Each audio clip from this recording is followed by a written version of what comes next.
M is আর দিয়ে প্রশ্ন করার উপায় হলো, যেমন ধরুন ইউ আর রাইট, আমি বললাম তুমি সঠিক, কিন্তু আমি যদি তাকে প্রশ্ন করি তুমি কি সঠিক, তখন আমরা কিভাবে প্রশ্ন করব, আর ইউ রাইট, মানে ভার্বটা প্রথমে চলে আসবে, তারপর সাবজেক্ট, তারপরে বাকি অংশ। যেমন are you right, are you listening, তুমি কি শুনছো, আর ইউ হ্যাপি, তুমি কি খুশি, আর ইউ ওয়ার্কিং, তুমি কি কাজ করছো, আর ইউ এ ডক্টর, তুমি কি একজন ডাক্তার, আর ইউ এ নার্স, তুমি কি একজন nurse, are you a pilot, তুমি কি একজন pilot, are you a driver, তুমি কি একজন চালক।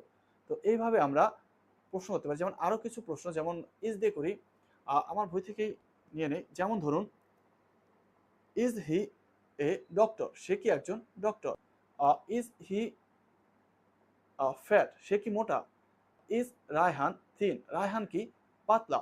তো এইভাবে আমরা প্রশ্ন করতে পারি।